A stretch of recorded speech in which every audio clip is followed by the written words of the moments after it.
सारिका जी मुंबई से। राधे राधे। राधे राधे महर्षि। आपको ये चरणों में कोटि कोटि नमन।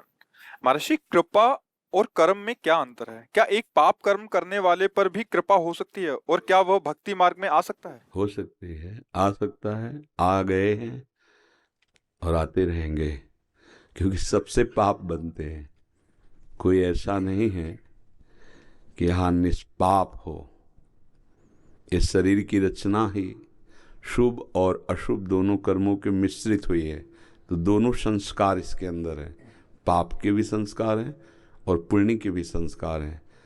तो अधिक से अधिक स्वभाव में जैसी प्रवृत्ति होती वैसे कर्म बनता है।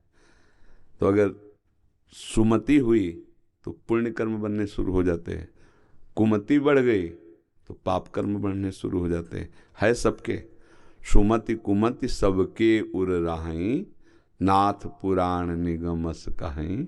जहाँ सुमति तहाँ संपत्ति नाना, और जहाँ कुमति तहाँ विपत्ति निधाना। हमारे अंदर कुमति और सुमति दोनों। तो सुमति से सदाचरण बनते हैं, उनका फल सुख संपत्ति होता है। कुमत से असत आचरण होते हैं, विपत्ति और दुख ये उसका परिणाम होता है। लेकिन कृपा किस पर कब कैसे हो जाए इसका कोई विधान नहीं है। इसलिए सबको चांस है भगवत प्राप्ति का, अंतिम श्वास तक चांस है भगवत प्राप्ति का। ये इतना मानव देह में भगवान कृपा किए कि जब जो चाहे वो भगवत प्राप्ति कर सकता है। जो हिंसा करने वाले, व्यभिचार करने वाले, नाना प्रकार के असत आचरण करने वाले, जब उनको भगवत कृपा से साधु समागम मिला और वो चल पड़े तो बड़े बड़े महात्मा बन गए। ऐसा हमारा इतिहास साक्षी है। और कुसंग हो गया तो अच्छे साधन में लगे हुए भी भ्रष्ट आचरण वाले बन गए। तो हमें लगता है कृपा जो है वो कभी भी किसी पर हो सकती है। न जाने कौन से गुण पर दयानिधि रीझ जाते हैं। कभी कभी अधमता पे रीझ जाते हैं, पतितता पे रीझ जाते हैं कि बहुत नीच है, इस पर कृपा होनी चाहिए। अब वो सीधे भगवान का नाम भी नहीं ले पा रहा और नाम को उल्टा बोलना शुरू किया तो महापुरुष हो गए। हम विचार करो, जो महत अपराध करने वाला हिंसक ऐसे भी भगवान के नाम को रटा तो ब्रह्म के समान हो गए, वो ब्रह्म ऋषि हो गए, वो महात्मा हो गए। ये है कृपा। पर कर्म और कृपा में अंतर है। कर्म पुरुषार्थ के अंतर्गत आता है। जो हम में बुद्धि बल मिला है उसके अनुसार हम कर्म करते हैं। कर्म दो प्रकार के होते हैं, शुभ और अशुभ। इन्हीं के द्वारा पूरा संसार बंधा हुआ है। लेकिन कृपा किसी पर भी हो सकती है। कृपा का क्या परिचय? जैसे हनुमान जी महाराज का दर्शन विभीषण जी किए तो बोले, अब मोहि भाव भरोस हनुमंता, बिनु हरि कृपा मिले नहीं संता। अब हम पे हरि कृपा हो गई क्योंकि आपका दर्शन हो गया। संत समागम ये हरि कृपा से मिला। वृंदावन धाम आए ये लाडली जी की कृपा से। नाम जप हो रहा ये कृपा से। सतमार्ग में चल रहे कृपा से। हृदय में आया भगवत प्राप्ति करना है कृपा से। ये मानव देह मिला कृपा से। बहुत बच्चे अब ये कृपा कब कहाँ कैसे किस पर हो जाए इसका कोई विधान नहीं है। हरि है, वो कब किस पर दयालु हो जाए, कब किस पर कृपा कर दे। तो दो अलग अलग है। कृपा एक अलग है और कर्म विधान पुरुषार्थ शास्त्र सम्मत साधन करना, यह शास्त्र विरुद्ध कर्म करना, शुभ और अशुभ कर्म, ये पुरुषार्थ है। चाहे शुभ कर लो या शुभ कर लो, शुभ अशुभ कर लो। लेकिन कृपा एक अलग क्षेत्र है। वो जब होगी तो शुभ अशुभ से उठा देगी, शुभ अशुभ से ऊंचे उठा, शुभ अशुभ को मिटा देगी, भगवत प्राप्ति करा देगी। और वो किसी पर भी हो सकती है।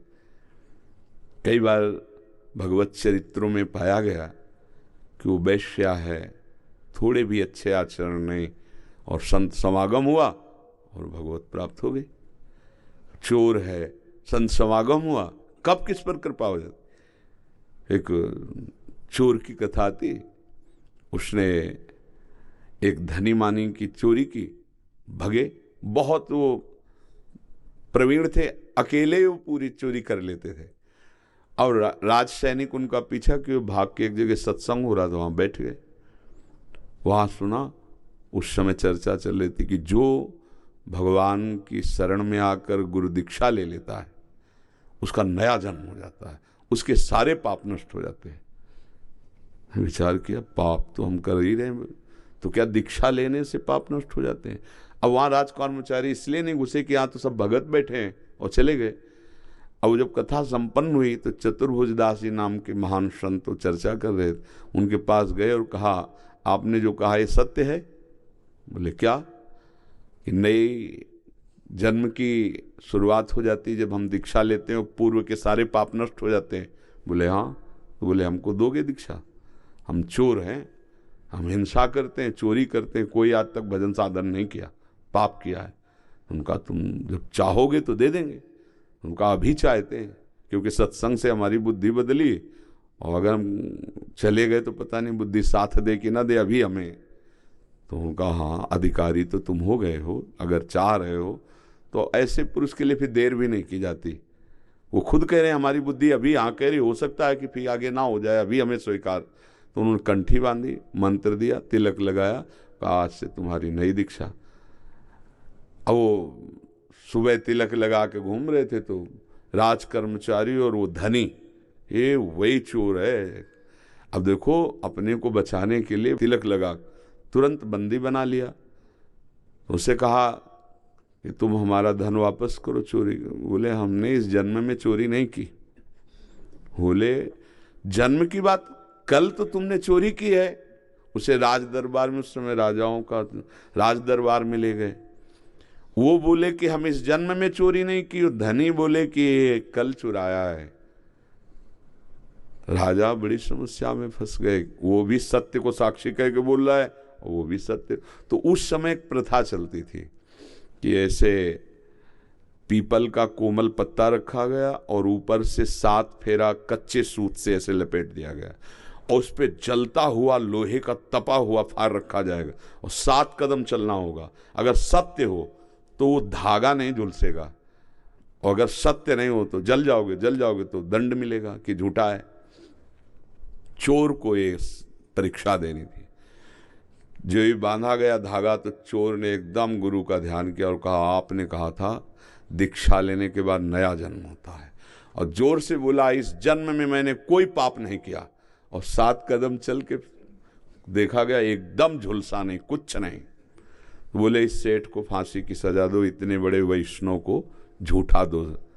जब फांसी की सजा की बात कही तो उनका सरकार ये भी नहीं झूठ बोल रहे हैं, ये भी सही बोल रहे हैं। बोले नहीं, तुमने तो प्रमाण दे दिया, तुम सही बोल रहे। बोले हाँ, इस जन्म में चोरी नहीं की, पर ये जो कह रहे हैं वो की, फांसी की सजा इनको मत। बोले ऐसा कैसे हो सकता? प्रमाण दे दिया कि इस जन्म में तुमने चोरी नहीं की, तो फिर चोरी कब की? बोले कल की थी। तो बोले ऐसा कैसे? तब वो बताया कि हमारे गुरु जी ने, तो देखो कृपा हुई। तो राजा ने कहा कि हमको ऐसे संत के दर्शन कराओ जिनके संग से तुम्हारी ऐसी बुद्धि हो गई। वहां गए, सत्संग सुना, दोनों को छोड़ दिया। तो बात यह कि अगर कृपा हो गई तो देखो, चोरी करके भागे, संत समागम मिला और वैष्णव बन गए, आजीवन के लिए सुधर गए। तो कृपा कभी भी किसी पर भी हो सकती है। अगर हम भगवान का भरोसा कर लें तो हम पर जल्दी कृपा प्रकाशित हो जाए। कर्म विधान अलग है और कृपा विधान अलग है। किसका प्रश्न था, समझ में आए जी?